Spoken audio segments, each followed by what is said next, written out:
Assalamualaikum warahmatullahi wabarakatuh.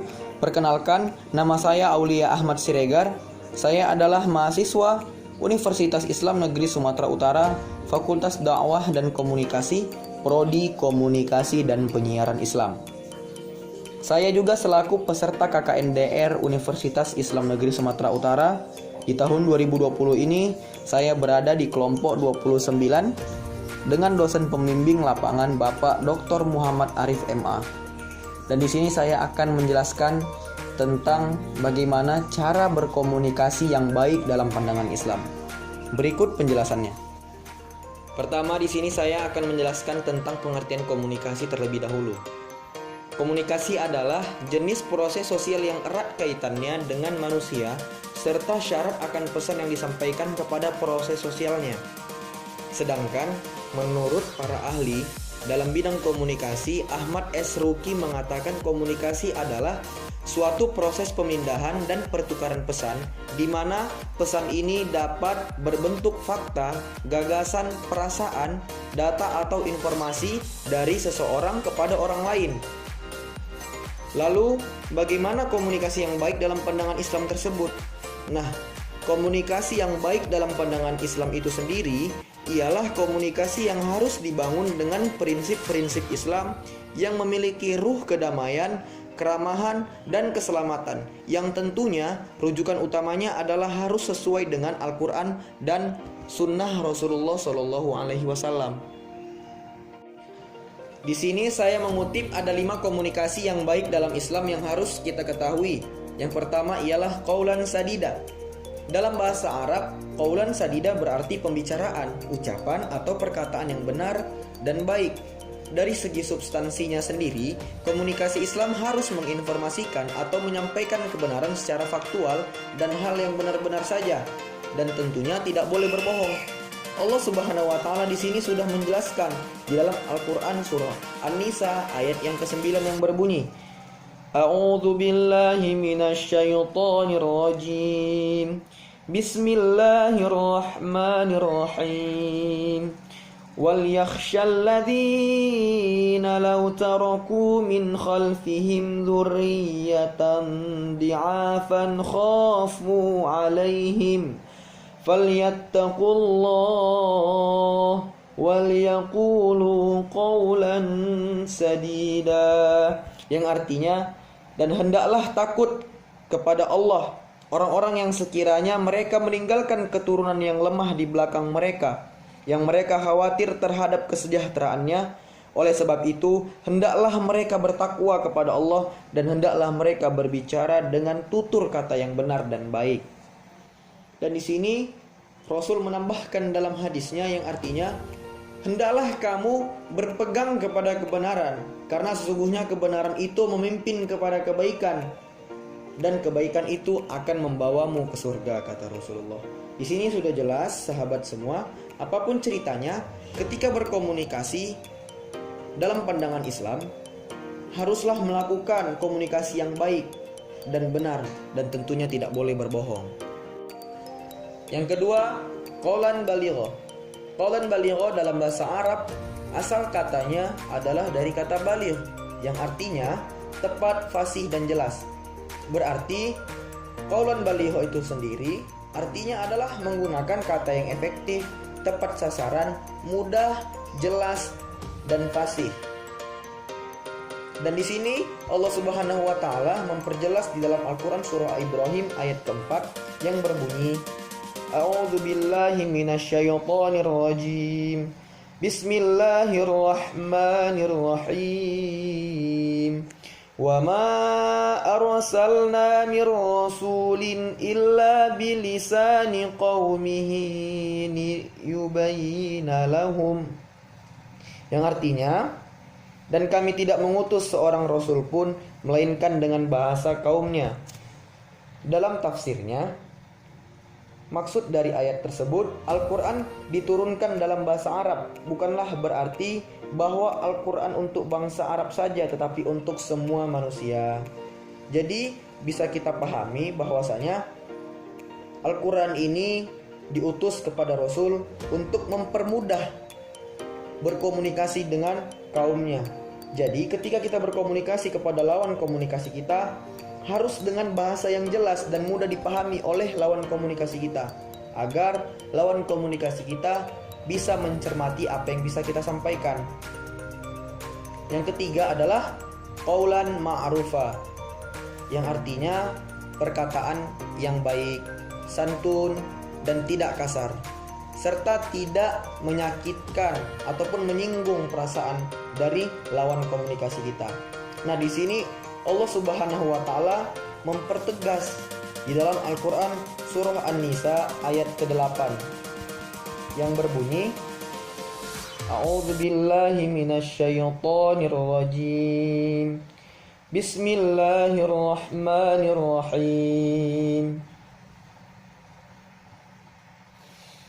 Wa idza hadaral qismata ulul qurba wal yatama wal masakin farzuquhum minhu wa qulu lahum qawlan ma'rufa. Yang artinya, dan apabila sewaktu pembagian itu hadir beberapa kerabat, anak-anak yatim, dan orang-orang miskin, maka berilah mereka dari harta itu sekedarnya, dan ucapkanlah kepada mereka perkataan yang baik. Dan ucapkanlah kepada mereka perkataan yang baik, kata Allah. Kenapa diakhiri dengan perkataan yang baik? Berarti sudah jelas ketika kita melakukan komunikasi, tentunya maupun siapa orangnya, apa latar belakang beliau, itu harus dengan menggunakan komunikasi yang baik, lemah lembut, tidak menyinggung perasaan lawan komunikasi kita. Yang keempat adalah qaulan karimah. Qaulan karimah adalah perkataan yang mulia, dibarengi dengan rasa hormat dan mengagungkan, serta enak didengar, lemah lembut dan bertata krama. Dan di sini Allah Subhanahu wa taala berfirman dalam Quran surah Al-Isra ayat ke-23 yang berbunyi, A'udzu billahi minasyaitonir rajim. Bismillahirrahmanirrahim. Wa qada rabbuka alla ta'budu illa iyyahu wa bil walidaini ihsana. Imma yablughanna 'indakal kibara ahaduhuma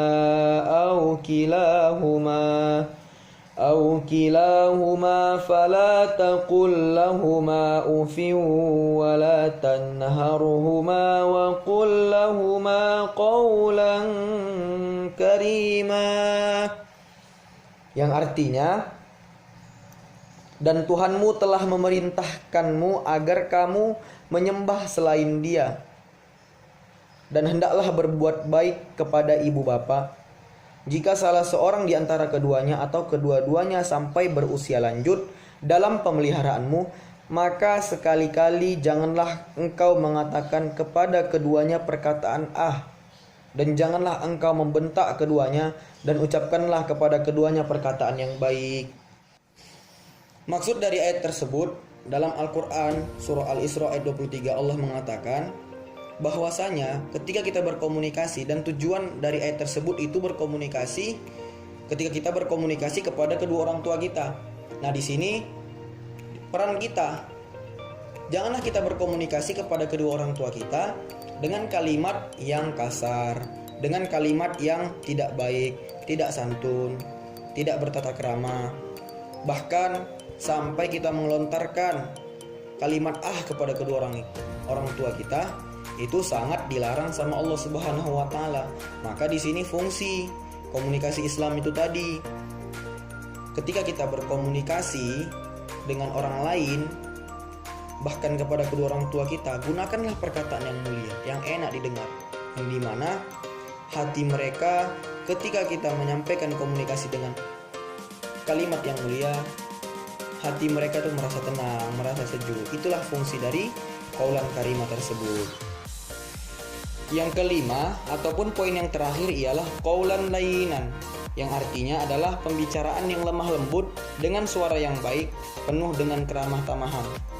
Substansinya, ketika kita melakukan komunikasi terhadap lawan komunikasi kita menggunakan kalimat qaulan layyinan, perkataan yang lemah lembut, efeknya apa? Dapat menyentuh hati lawan komunikasi kita.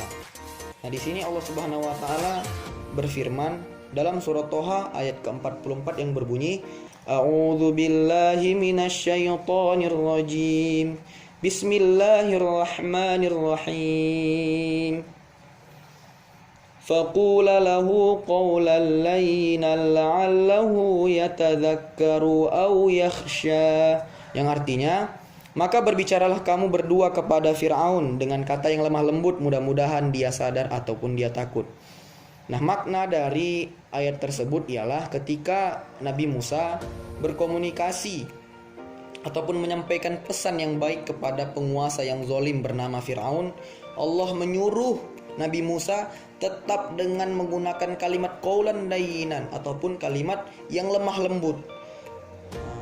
Agar apa efeknya? Mudah-mudahan Fir'aun sadar ataupun ia takut.